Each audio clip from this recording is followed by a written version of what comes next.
Phone rang at 2:17 in the morning. I know the exact time because I'd been lying awake anyway, the way I always do since Margaret passed. Staring at the ceiling, listening to the house settle around me, that particular kind of quiet that feels less like peace and more like absence. I've been a Crown prosecutor for 31 years before I retired. I've heard every kind of bad news there is. But when I saw my granddaughter's name on the screen, something in my chest went cold before I even answered. "Grandpa." Her voice was barely a whisper, like she was trying not to be heard by whoever was nearby. "Grandpa, I'm at the police station, the one on Elgin Street." "Lily." I sat up so fast my reading glasses fell off the nightstand. "What happened? Are you hurt?"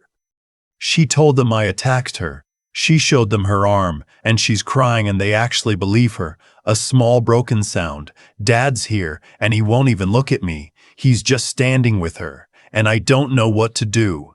Grandpa, I'm so scared." She. I already knew who she meant. I was dressed and in my car in 4 minutes. My son David had married Nadine 3 years ago, 14 months after his mother's funeral. I want to be careful here, because I'm not the kind of man who thinks his son should grieve forever, or that no woman could ever be good enough. That's not what this is. I've met plenty of people I didn't trust, and I've learned, the hard way, in courtrooms watching people lie under oath with steady hands and clear eyes, that you can know something is wrong long before you can prove it. The first time Nadine looked at Lily, something in her face shifted. It was quick, a flicker.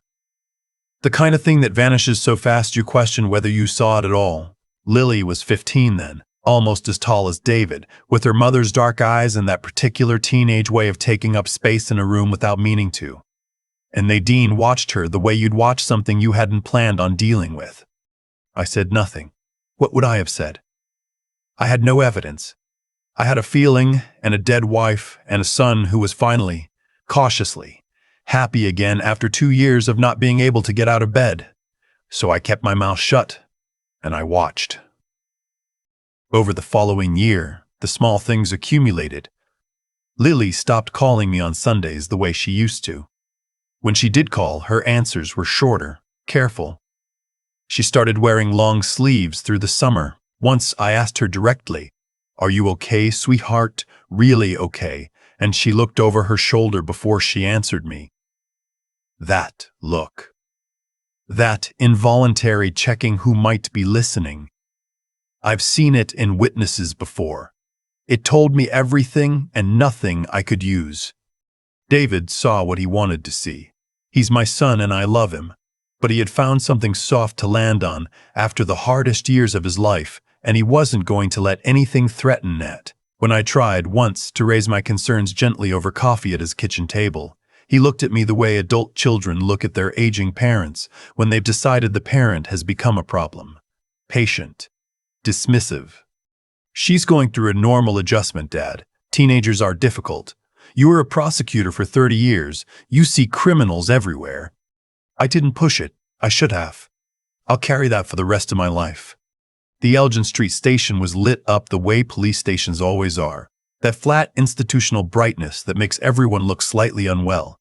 I pushed through the front door and gave my name to the officer at the desk. I didn't mention my history. Not yet. They put Lily in a side room, one of those beige waiting areas, with plastic chairs and a water cooler that makes a sound like it's constantly sighing. She was sitting with her arms wrapped around herself, still in her pajamas, plaid flannel, the one she'd bought at the Radeau Center last Christmas. There was a bruise along her left jaw and a thin line of dried blood at her hairline that someone had made a token effort to clean up. I sat down next to her and I didn't say anything for a moment. I just put my hand over hers. "Tell me," I said. She told me. It had started around 11 o'clock. She'd been in her room when she heard them arguing downstairs. David and Nadine, the particular escalating pattern that had apparently become routine over the past few months. Something Lily had never mentioned to me because, she said, she hadn't wanted to worry me. She'd stayed in her room. She'd learned to stay in her room. But then Nadine had opened her door, not knocked, opened. and stood there in the doorway looking at her with that expression Lily described as the calm one, which somehow frightened her more than the shouting. Nadine had accused her of going through her things, of taking something. Lily didn't even know what. A piece of jewelry, a document. It changed depending on which version Nadine was telling. When Lily said she hadn't touched anything, Nadine grabbed her arm. When Lily pulled away, Nadine lost her balance, or performed losing her balance. I was already forming my own theory, and hit the doorframe. By the time David came upstairs, Nadine was showing him a scrape on her forearm and crying and saying that Lily had pushed her.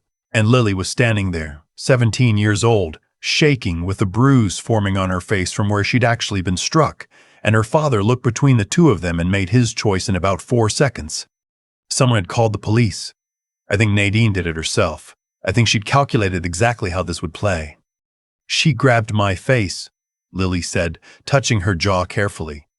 Right before Dad came in, she grabbed it and she pushed me into the shelf. And then she went back to the doorway and she started crying. I looked at my granddaughter. 31 years of listening to people tell me things, of learning to hear the truth underneath the words. And then I stood up. The officer in charge was named Sergeant Beaumont, a man in his mid-40s with the careful neutrality of someone who's learned to wait people out. He'd heard 2 stories tonight, one from a composed, tearful woman with a real scrape on her arm, one from a teenager in pajamas, and he'd settled, at least provisionally, on the one that looked more like what he expected trouble to look like. David was in the hallway. I hadn't seen him yet since arriving. When I came out of the side room and found him leaning against the wall with his arms crossed, looking exhausted and angry, something moved through me that I don't have a clean word for. Not anger exactly, grief maybe, of a very specific kind. Dad, he said, I know you're going to take her side. I'm not taking a side, I said. I'm looking at the bruise on my granddaughter's face. The dean's arm. David. I kept my voice the way I learned to keep it in court. Quiet and without edges. I need you to listen to me. Not as a father who thinks his daughter is difficult. As someone who is capable, right now, of hearing something hard. Can you do that? He looked away. His jaw worked. He didn't answer, which I took as the best I was going to get. I went to find Sergeant Beaumont. I introduced myself properly this time. 31 years as Crown Counsel in Ontario, 8 of them as senior Crown Attorney at the courthouse on Elgin Street, which was, I pointed out quietly, about 4 blocks from where we were standing. I wasn't pulling rank. I no longer had rank to pull, but I had context and I had questions, and I had the particular ability to ask them in a way that made it clear I understood exactly what proper procedure looked like. Has a forensic assessment of my granddaughter's injuries been requested? I asked. Beaumont paused. Not as of yet. She has a bruise on her jaw consistent with a palm strike and a laceration at the hairline consistent with contact with a hard edge. I'd like those documented before anything else happens tonight. He looked at me for a moment. You said you were Crown. Retired. 14 months ago. He nodded slowly. I'll get someone. While we waited for the officer with the camera, I asked Sergeant Beaumont one more question. Carefully. I've been thinking about it since Lily described Nadine's behavior. The precision of it. The performance. The way she'd apparently known exactly when to start crying and exactly what to say. The woman who filed the complaint, I said. Has she been in the system before? Any prior incidents? Beaumont's expression didn't change, but something in it shifted. I can't discuss. Of course, I said. I understand. I'm not asking you to discuss anything. I paused. I'm just noting that I would be looking for that. If I were the one conducting this investigation. He excused himself. He was gone for a while. When he came back, he didn't tell me anything directly. But his manner had changed. The provisional certainty he'd arrived at earlier was gone, replaced by something more careful and deliberate, the look of a man recalculating. Mr. Hennessy, he said, I think we should sit down. What I'm about to tell you, I only pieced together fully over the following weeks. I'm condensing it here, but I want you to understand it didn't happen quickly or neatly. Nothing like this ever does. Nadine had been married once before, 7 years earlier, in Winnipeg. Her husband at the time, a man named Garrett, a contractor, had died of what was ruled a prescription drug interaction. His daughter from a previous relationship, a girl of about 14 at the time, had told Child Services that her stepmother had been controlling her father's medications. The investigation had gone nowhere. The daughter had been a troubled kid with a history of acting out, and nobody had been inclined to believe a troubled kid over a grieving widow. I found this out through a former colleague who still had contacts in Manitoba. It took me 11 days, 3 phone calls, and one very long conversation with a retired RCMP officer in Brandon who remembered the case and had never been entirely comfortable with how it had closed. I brought everything I had to Sergeant Beaumont, not as an accusation, as information, as the kind of thing that, in my experience, tends to change the shape of an investigation. In the meantime, there was the matter of the security camera. David and Nadine's house had a system, one of those smart home setups with cameras in the main rooms and the hallway, the kind people install for package theft and then forget about. David had mentioned it to me 2 summers ago, proud of it, showing me the app on his phone. He hadn't mentioned it recently. I suspected he'd forgotten it existed. The camera in the upstairs hallway would have captured the doorway to Lily's room. Getting that footage was not simple. I no longer had any official standing to compel anything. What I had was David, who by the 4th day had begun to look at his wife with the particular expression of a man who was starting to understand that he may have made a terrible mistake. He was not ready to say it out loud, but he was ready when I asked him to log into the app and retrieve the footage from the night in question. We sat in my kitchen at my table. The same table where Margaret used to do the crossword, the same table where I had eaten breakfast for 38 years, and we watched 47 seconds of video. It was enough. You could see, in the footage, Nadine entering Lily's room. You could not hear what was said, but the body language required no interpretation. At the 50-second mark, you could see, clearly, Nadine's right hand connect with the left side of Lily's face. The push, the stumble, the careful repositioning near the doorframe, all of it was there. David didn't say anything for a long time after I stopped the video.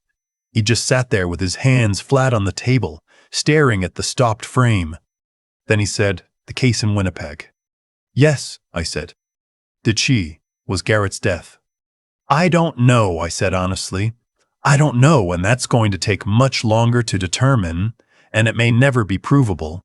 What I know is that she did this to Lily, and that a young girl in Winnipeg told the same story 8 years ago, and nobody believed her. And I am not going to let this end the same way." He put his face in his hands. He sat like that for a while. I didn't rush him. I made coffee. I put a cup next to him, and I let him take whatever time he needed. When he looked up, his eyes were red. "I didn't see it," he said. "I know. She kept saying Lily was acting out, that it was grief about her mother, that she just needed time to adjust." "David, I know. I should have." "Yes," I said, because there was no point in saying otherwise, and because he was going to have to live with that. And the kindest thing I could do was not pretend he wasn't. "You should have, and you're going to have to work that out with Lily, not with me. But right now what matters is what we do next." Nadine was arrested on a Wednesday morning. I wasn't there, but Beaumont called me afterward, brief and professional, the way he'd been throughout. The footage, combined with the documentation of Lily's injuries, combined with the information about Winnipeg, had been enough for the Crown to proceed. The charge was assault causing bodily harm. The Winnipeg case was being re-examined. I don't know how that part ends yet. These things take time. What I can tell you is how Lily looked when I picked her up from the temporary placement she'd been staying in, a family friend of mine in Kanata, a woman named Patricia, who has known our family since Lily was born and drove her to my house, which has always been her second home. She walked in the front door and stood in the hallway and looked around at the old coat rack, and the photo of her grandmother on the wall and the kitchen visible at the end of the hall. And she took a breath like someone who'd been holding it for a very long time. "Can I stay here for a while?" she said. "You can stay as long as you want," I said. "Your grandmother's quilts are still in the cedar chest. Nothing's changed." She went to the kitchen and made herself tea the way she'd been doing since she was 11, reaching for the right cupboard without thinking, knowing exactly where everything was. I stood in the doorway and watched her, and I thought about all the Sunday phone calls, all the long sleeves, all the times she'd been carrying something she'd decided not to put on me. That's the part that stays with me. Not the arrest, not the footage, not the living days of phone calls to Winnipeg.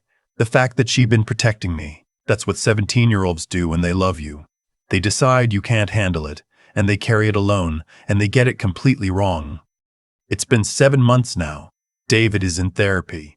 He and Lily are finding their way back to each other, slowly, through the particular difficulty of a repair that requires one person to admit they failed the other in the most fundamental possible way. It isn't easy. It won't be quick, but they show up. They keep showing up, and in my experience, that's most of what there is. Lily starts at Carleton in the fall. Law. She made the decision, she told me, that night in the police station, sitting in that plastic chair, in her plaid pajamas, realizing that she'd needed someone in that room who understood how everything worked. She wants to be that person for someone else. I take her to campus visits. I explain how moot court works and what articling looks like and why jurisprudence matters more than people think. She listens with the same focus she had as a small girl when she'd come to my office after school, and I'd let her sit in my chair and spin around, and then she'd demand to know what all the files were about. She's going to be very good at this. I'm certain of it the way I'd been certain of very few things in my life. Some nights I call her just to talk, the way I used to before all of this. And she picks up. Always. No checking who might be listening. No careful short answers. Just her voice. Easy and warm. My phone rings now, and I feel relief before I even look at the screen. That took a while to come back. But it did.